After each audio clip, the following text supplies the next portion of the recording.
شروع ہو چکا ہے، کب تک ہم سوتے رہیں گے؟ مسلمانوں، ہوش کے ناخن لو، دیکھو حالات کیا ہیں۔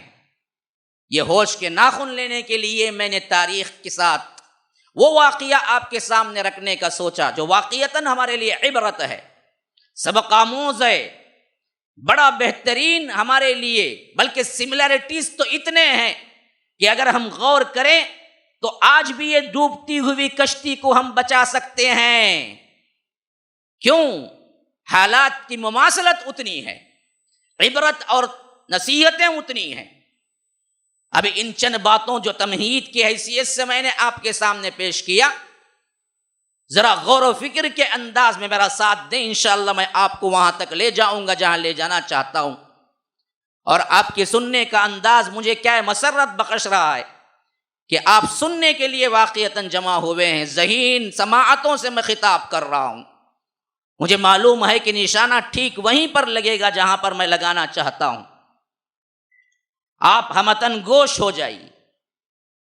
اسپین، اندلس، شمالی افریقہ کا ایک سامنے والا حصہ ہے، تو اسی کے ساتھ ساتھ 3 دریاؤں سے گھرا ہوا ہے، جزیرے نما ہے، جسے کہتے ہیں پیننسولا، یعنی ایسا جزیرہ جس کے 3 اطراف میں کیا ہیں؟ آپ کو بڑے بڑے بڑے بڑے دریا ہیں۔ اور یہ حصہ دراصل عجیب ٹکڑے پر ہے زمین کے، جو مشرق سے ایک طرف کو ملاتا ہے تو مغرب سے ایک طرف کو ملاتا ہے۔ گویا کہ ہم یوں کہہ سکتے ہیں کہ مشرق اور مغرب کا حسین امتزاج اندلس کے اندر ہے، جہاں سے یورپین کنٹریز شروع ہو رہی ہیں۔ اور اللہ کے فضل و کرم سے 100 سال بھی نہ گزرے تھے اسلام اور خلافت راشدہ کے گزرنے کے، اللہ نے یورپین کنٹریز تک اسلام پہنچا دیا۔ اب یہاں پر موجودہ اسپین کے اندر، جو اسپین عرب نے فتح کیا، مسلمانوں نے فتح کیا، اور وہ طویل جس کا رقبہ اتنا بڑا تھا کہ آج کا اسپین کو ہم کہہ سکتے ہیں وہ چھوٹا ہے بنسبت اس اسپین کے، اس اندلس کے جو کہ اسلام نے فتح کیا۔ اگر ہم صحیح طور پر تاریخ کے اندر جس اندلس کو مسلمانوں نے فتح کیا آج کے رقبے کی حیثیت سے کہہ سکتے ہیں تو پرتگال اور اندلس دونوں ملا کے آج جو کنٹریز ہیں، دونوں الگ الگ کنٹریز ہیں، لیکن دونوں جو مل کے ہیں بعد میں الگ ہو گئے، ان دونوں کو ملا کر ایک اندلس تھا اس وقت کا جب اسلام نے اس کو فتح کیا۔ اتنا بڑا رقبہ، اور اس کی حکومت کے اعتبار سے مؤرخین لکھتے ہیں کہ سپر پاور کی حیثیت سے اس وقت جو روم اور ایران تھے، اگر ان دونوں کو چھوڑ کے کسی حکومت کی طرف نظر اٹھ سکتی تھی جو مضبوط بھی تھی، وسیع بھی تھی، تو وہ اندلس کی حکومت تھی۔ یعنی کہ 3 سپر پاور اگر اس وقت کے دیکھ لیں تو ایک ایران تھا، ایک روم تھا، ایک اندلس تھی۔ اور اندلس درمیان میں بربر قوم تھی جو شمالی افریقہ کی تھی، اس کے بعد اندلس تھا۔ تو یہ سب سے کٹھن مرحلہ تھا مسلمانوں کو کہ یہ بربر قوم تھی بھی ایک طرح کی وحشی اور جنگجو، اور ان کے اندر قبائلی نظام رائج تھا، جس کی وجہ سے فتح کرنے میں زیادہ دیر لگی۔ خلافت راشدہ کے زمانے میں چھوٹے موٹے ٹکراؤ ہی ہوئے تھے، لیکن بعد میں آگے چل کر مروان اور اس کے بعد ان کے بیٹوں کے زمانے میں فتح ہوا۔ لیکن جب یہ ترک فتح کیے اور مسلمان بنے تو یہی ترک وہ قوم بنی جو اسلام کی پاسبان بنی۔ آیا ہے فتنہ تاتار کے افسانے سے، پاسباں مل گئے کعبے کو صنم خانے سے۔ ہاں، علامہ اقبال کو یہاں تک کہنا پڑا کہ آیا ہے فتنہ تاتار کے افسانے سے، یہ فتنہ تاتار، یہ ترک قوم، اس کے قصے سے ہم پر ظاہر ہوتا ہے کہ پاسباں مل گئے کعبے کو صنم خانے سے، بت خانے سے کعبے کے پاسبان مل گئے۔ جب تک وہ لوگ جاہلیت میں تھے تو اس معاملے میں بھی سب سے کٹر تھے، لیکن جب انہوں نے اسلام قبول کیا تو اسلام کے لیے اپنی جانوں کو، اپنے مالوں کو ایسے دیا کہ آج تک ان کے نام ثبت ہو کر رہ گئے۔ انہوں نے جو پاسبانی کی کعبۃ اللہ کی اور اسلام کی، یہ بہت بڑی تاریخ رکھتی ہے۔ تو اب آئیے، سب سے پہلے تاریخی اعتبار سے اس وقت جب لشکر داخل ہوا اور مسلمانوں کے حصے میں اندلس آیا، یہ کیسے ہوا؟ بڑی دلچسپ کہانی ہے، اور اس کہانی میں بھی صحیح بہت بڑی بڑی عبرتیں ہیں۔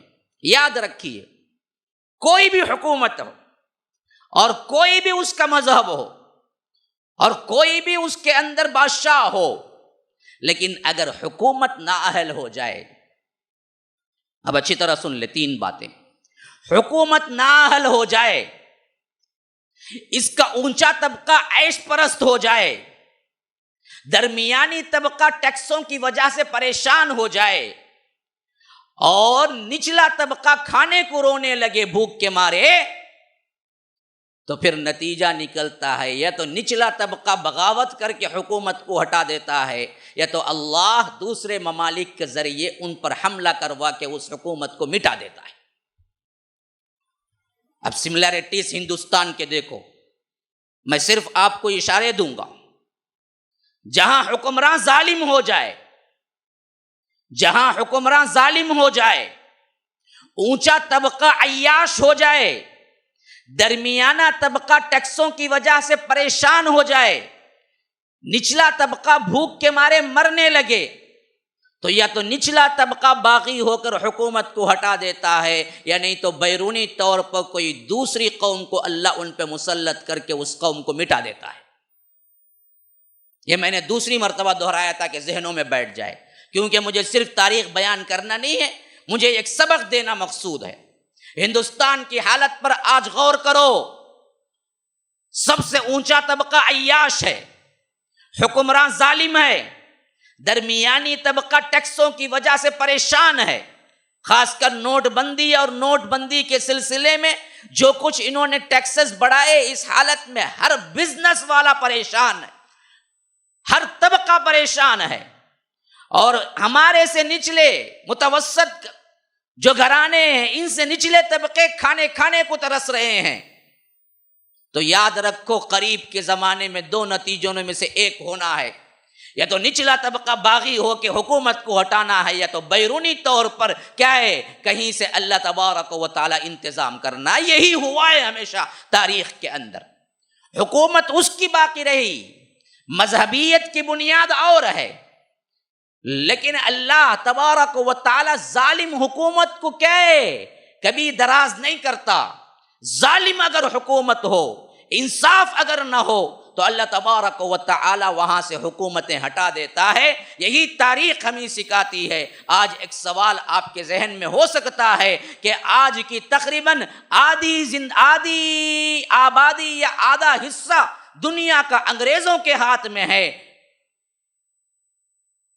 تو کیا اللہ تبارک و تعالی ان سے خوش ہے؟ اس کا ہرگز جواب یہ نہیں کہ اللہ ان سے راضی ہے، لیکن ایک جواب ہمیشہ ذہن میں رکھو، جہاں ممالک کے اندر، جن ممالک کے اندر یورپین کنٹریز ہوں یا دوسرے کوئی بھی ہوں، جہاں انگریزی حکومت ہو یا دوسری بھی کوئی حکومت ہو، لیکن وہاں عدل چلتا ہے، عدل چلتا ہے، انصاف چلتا ہے، بنیادی طور پر جو ضروریات ہیں رعایا کی وہ دی جاتی ہیں، تعلیم فری ہے، کھانا فری ہے، رہنے سہنے کے لیے گورنمنٹ مدد کرتی ہے۔ یہی وہ چیزیں ہیں جس کی وجہ سے یہ سالوں سے حکومت کر رہے ہیں۔ رب نے ہمیشہ ان چیزوں کی بنیاد پہ حکومت دی، ان کے نہ ہونے کی وجہ سے حکومت چھین لی۔ یاد رکھو، یہی وہ کاز ہے۔ آج ہمارے اندر سب سے زیادہ کرپشن ہے، عدالت میں اندر انصاف نہیں ہے، تو ایسی حکومتیں دراز نہیں ہو سکتی۔ تو اب آؤ تاریخ کا ایک بالکل مشاہدہ کرو، اندلس کی تاریخ کا بھی۔